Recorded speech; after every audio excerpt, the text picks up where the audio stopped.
നമസ്കാരം സുഹൃത്തുക്കളെ, ഈ ജ്യോതിഷ പങ്ക്തിയിലേക്ക് വീണ്ടും സ്വാഗതം. കഴിഞ്ഞ ഒരാഴ്ചയായിട്ട് എനിക്ക് വീഡിയോസ് ഒന്നും ഇടാൻ പറ്റിയില്ല. മറ്റു ചില പ്രത്യേക കാര്യങ്ങളുണ്ടായിരുന്നു, അതുകൊണ്ടാണ് ഇടാൻ പറ്റാത്തത്. അപ്പോൾ ഇന്ന് വീണ്ടും നമ്മൾ കാണുകയാണ്. അപ്പം എൻ്റെ സബ്സ്ക്രൈബേഴ്സിൻ്റെ എണ്ണം 100 കടന്നിരിക്കുകയാണ്. ആ സന്തോഷ വാർത്ത കൂടി ഈ അവസരത്തിൽ ഞാൻ എല്ലാവരെയും അറിയിക്കുകയാണ്. അതോടൊപ്പം ഇനിയും പുതിയ പുതിയ സബ്സ്ക്രൈബേഴ്സ് കടന്നു വരണം. അതോടൊപ്പം ഈ സബ്സ്ക്രൈബേഴ്സ് എല്ലാം ഇത് ഷെയർ ചെയ്യണം. ഷെയർ ചെയ്ത് മറ്റുള്ളവർക്കെല്ലാം ഷെയർ ചെയ്ത് കൊടുത്താൽ മാത്രമേ ഇതിൻ്റെ ഈ പറയുന്ന കാര്യങ്ങൾ എല്ലാവർക്കും മനസ്സിലാക്കാൻ സാധിക്കൂ.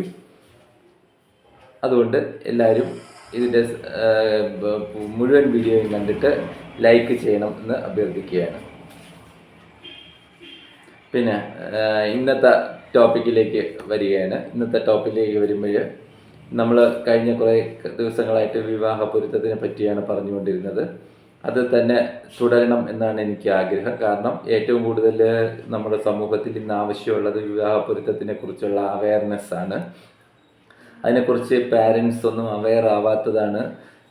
അതിൻ്റെ പേരും പറഞ്ഞ് ഇവിടെ എല്ലാവരും ഇങ്ങനെ നിങ്ങളെ ബുദ്ധിമുട്ടിച്ചുകൊണ്ടിരിക്കുന്നത്. അതിൻ്റെ ഫലമായിട്ടാണ് ഈ നിരവധി യുവാക്കളാണ് 40-45 വയസ്സായിട്ടും വിവാഹം നടക്കാതെയായിട്ടിരിക്കുന്നത്. അപ്പോൾ അതുകൊണ്ടാണ് ഏറ്റവും പ്രാധാന്യമുള്ള വിഷയം എന്നുള്ള നിലയ്ക്കാണ് അത് പറഞ്ഞുകൊണ്ടിരിക്കുന്നത്. അപ്പോൾ അതുമായി ബന്ധപ്പെട്ടുള്ള ചില കാര്യങ്ങളും കൂടി ഞാൻ ഇന്ന് പറഞ്ഞു തരാം. കാരണം ഞാൻ കുറേ ദിവസമായിട്ട് ഇങ്ങനെ ഇതിൽ ആവർത്തിച്ച് പറഞ്ഞുകൊണ്ടിരുന്നതാണ് 7ാം ഭാവപതി, 8ാം ഭാവം, അല്ലെങ്കിൽ കാരകൻ, അങ്ങനെയൊക്കെയുള്ള കുറേ വാക്കുകൾ ഇതിലിങ്ങനെ ആവർത്തിച്ചു വന്നിട്ടുണ്ട്.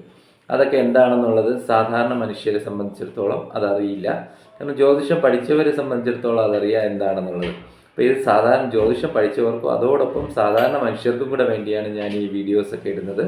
അപ്പോൾ അതുകൊണ്ട് ആദ്യമായിട്ട് എന്താണ് ജാതകം എന്നുള്ളതാണ് ആദ്യം പറയേണ്ടത്.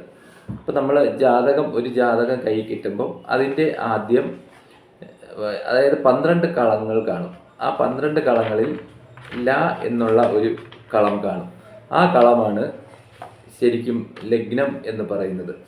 ആ ലഗ്നം എന്ന് പറയുന്ന ല എന്നുള്ള കളം 1ാം സ്ഥാനമായിട്ട് കൊണ്ടാണ് നമ്മൾ ഇതിലെ കളങ്ങളെ എണ്ണുന്നത്. അപ്പം അങ്ങനെ വരുമ്പോഴത്തേക്കും ല എന്ന കോളത്തിൽ നിന്നും എണ്ണി വരുമ്പോൾ 7ാമത് വരുന്ന കോളം, അതാണ് 7ാം ഭാവം എന്ന് പറയുന്നത്. ഒരു വ്യക്തിയുടെ വിവാഹത്തെ സംബന്ധിച്ചിടത്തോളം അതിൻ്റെ ചിന്തകളെല്ലാം നടത്തുന്നത് 7ാം ഭാവത്തിനെ ബേസ് ചെയ്താണ്. അപ്പോൾ ആ 7ാം ഭാവത്തിൽ നിൽക്കുന്ന ഗ്രഹം അല്ലെങ്കിൽ അവിടെ നിൽക്കുന്ന പാപഗ്രഹം, അതാണ് അതിൻ്റെ പ്രാധാന്യം നൽകുന്നത്. അതുപോലെ തന്നെ 7 കഴിഞ്ഞ് അടുത്തു വരുന്ന ഭാവമാണ് 8ാം ഭാവം. അപ്പോൾ ഈ വിവാഹ കാര്യത്തിന് ഏറ്റവും പ്രാധാന്യമുള്ള 2 ഭാവങ്ങളാണ് 7ഉം 8ഉം. അതായത് സ്ത്രീ ജാതകത്തിൽ 7ഉം 8ഉം, പുരുഷ ജാതകത്തിൽ 7ാം ഭാവത്തിനുമാണ് പ്രാധാന്യമുള്ളത്. അതോടൊപ്പം ഈ 7ാം ഭാവത്തിൻ്റെ ആ വീടിൻ്റെ അധിപനായ ഒരു ഗ്രഹം ഉണ്ടാവും. ആ ഗ്രഹത്തിനെയാണ് ആ വീടിൻ്റെ ഭാവപതി എന്ന് പറയുന്നത്.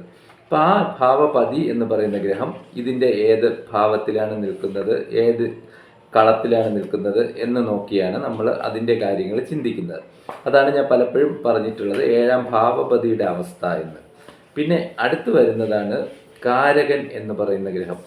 കാരകൻ എന്ന് പറയുന്ന ഗ്രഹം, വിവാഹകാരകൻ എന്ന് പറയുന്നത് ശുക്രൻ എന്ന ഗ്രഹമാണ് വിവാഹകാരകൻ.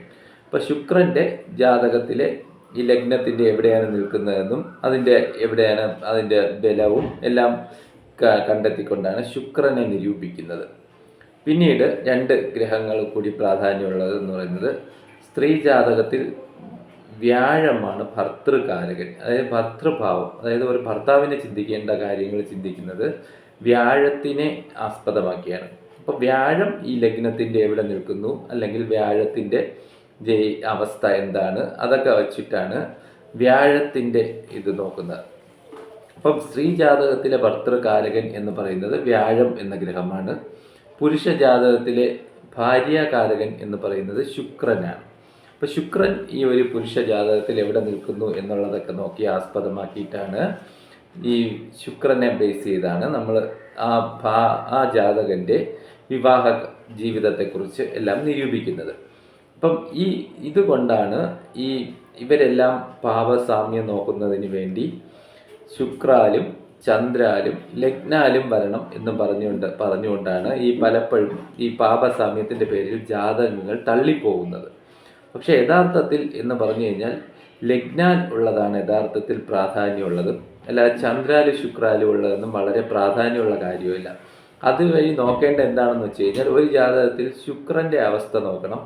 ശുക്രന് പാപ മധ്യസ്ഥിതിയുണ്ടോ, അല്ലെങ്കിൽ ശുക്രന് പാപദൃഷ്ടിയുണ്ടോ, അല്ലെങ്കിൽ ശുക്രൻ നീചത്തിലാണോ നിൽക്കുന്നത്, അങ്ങനെയുള്ള കാര്യങ്ങൾ മാത്രമേ നോക്കേണ്ട ആവശ്യമുള്ളൂ. പക്ഷേ എന്തോ നമ്മുടെ നാട്ടിൽ ഇന്ന് പിന്തുടരുന്ന രീതി എന്ന് പറഞ്ഞു കഴിഞ്ഞാൽ ലഗ്നാൽ മാത്രമല്ല ചന്ദ്രാലും ഈ പറഞ്ഞ സ്ഥാനങ്ങളിലെല്ലാം പാപഗ്രഹങ്ങളുണ്ടോ എന്ന് നോക്കുന്നു, അതുപോലെ ശുക്രാലും നോക്കുന്നു. അപ്പം അങ്ങനെ നോക്കി വരുമ്പോൾ പലപ്പോഴും ഒരു ജാതകത്തിന് അതിന് ടാലിയായിട്ട് മറ്റൊരു ജാതകം ലഭിക്കുന്നില്ല. അതുകൊണ്ടാണ് പലപ്പോഴും നിങ്ങളുടെ ജാതകങ്ങൾ പാപസാമ്യം ഇല്ല എന്നുള്ള പേരിൽ തള്ളിപ്പോകുന്നത്. പക്ഷേ നമ്മൾ ഇതുവരെയുള്ള എന്ത് കാര്യങ്ങളെക്കുറിച്ച് ജ്യോതിഷ ചിന്തയിലെടുത്താലും അവിടെയെല്ലാം ലഗ്നത്തിനെ ആസ്പദമാക്കി മാത്രമാണ് നമ്മൾ ചിന്തിക്കുന്നത്. അല്ലാതെ ഒരിക്കലും ഈ ചന്ദ്രനെയോ അല്ലെങ്കിൽ ശുക്രനെയോ ഒന്നും അല്ലെങ്കിൽ മറ്റുള്ള കാര്യങ്ങൾക്കുള്ള കാരകഗ്രഹങ്ങളുണ്ട്, അങ്ങനെയുള്ള ഗ്രഹങ്ങളോ ഒന്നും തന്നെ ഒരു കാര്യത്തിന് ഇപ്പോൾ ഒരു ഉദാഹരണത്തിന് നമ്മൾ വിദ്യാഭ്യാസത്തിന് ഏറ്റവും കൂടുതൽ പ്രാധാന്യം കൊടുക്കുന്ന നാടാണ്. പക്ഷേ വിദ്യാഭ്യാസത്തിൻ്റെ കാരകൻ എന്ന് പറഞ്ഞാൽ ബുധനാണ്, വിദ്യയുടെ കാരകൻ. പക്ഷെ ബുധൻ്റെ യാതൊരു അവസ്ഥയും നമ്മൾ ജാതകത്തിൽ നോക്കാറില്ല.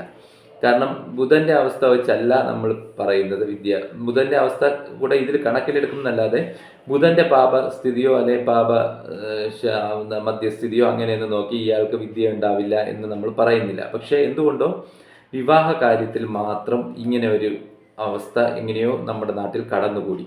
അത് ഉപയോഗപ്പെടുത്തിയോ അല്ലെങ്കിൽ ദുരുപയോഗപ്പെടുത്തിയോ കൊണ്ട് നമ്മുടെ നാട്ടിലെ ദൈവജ്ഞന്മാർ ഇന്ന് ശ്രമിക്കുന്നതിനാലാണ് നമ്മൾക്ക് പലപ്പോഴും വിവാഹങ്ങൾ പൊരുത്തം കിട്ടാതെ പോകുന്നത്. അല്ലാതെ യഥാർത്ഥത്തിൽ അത് നിങ്ങളുടെ എന്തെങ്കിലും ഒരു കുഴപ്പം കൊണ്ടല്ല, മറിച്ച് ഈ നോക്കുന്ന ആളിൻ്റെ ഒരു ശരിയായ ദർശനം അല്ലെങ്കിൽ ഒരു വ്യൂ ഇല്ലാത്തതിൻ്റെ ഫലമായിട്ടാണ് അങ്ങനെ സംഭവിക്കുന്നത്. അപ്പം അതുകൊണ്ട് ഞാൻ പറഞ്ഞു വരുന്നത് എന്താണെന്ന് പറഞ്ഞു കഴിഞ്ഞാൽ എല്ലാ രക്ഷകർത്താക്കളും ആദ്യം ഒന്ന് മിനിമം ഈ പറഞ്ഞ ലഗ്നം എന്താണെന്നും ഏഴാം ഭാവം എന്താണെന്നും അതിൻ്റെ ഭാവപതിയും കാരകനും ഒക്കെ എന്താണെന്നും ആരെന്നും ഒക്കെ ഒന്ന് മനസ്സിലാക്കിയ ശേഷം മാത്രം ഒന്ന് എല്ലാവരും ഈ വിവാഹ കാര്യങ്ങളിലേക്ക് ഒന്ന് ഇറങ്ങിത്തിരിച്ചാൽ നല്ല ഇതായിരിക്കും. കാരണം അതല്ല എന്നുണ്ടെങ്കിൽ സംഭവിക്കുന്നതെന്ന് പറഞ്ഞു കഴിഞ്ഞാൽ നിങ്ങൾ ഇതിനെക്കുറിച്ച് മനസ്സിലാക്കുന്നുമില്ല, നിങ്ങൾ മറ്റൊരു വ്യക്തിയെ വിശ്വസിച്ചുകൊണ്ട് ഈ കാര്യങ്ങൾ കാണിക്കാനേ പോവും. പക്ഷേ അദ്ദേഹം ഈ പറഞ്ഞ കണക്ക് നിങ്ങളെ ഏത് വഴിക്കാണ് കൊണ്ടുപോകുന്നതെന്ന് നമുക്ക് മനസ്സിലാക്കാൻ കഴിയില്ല.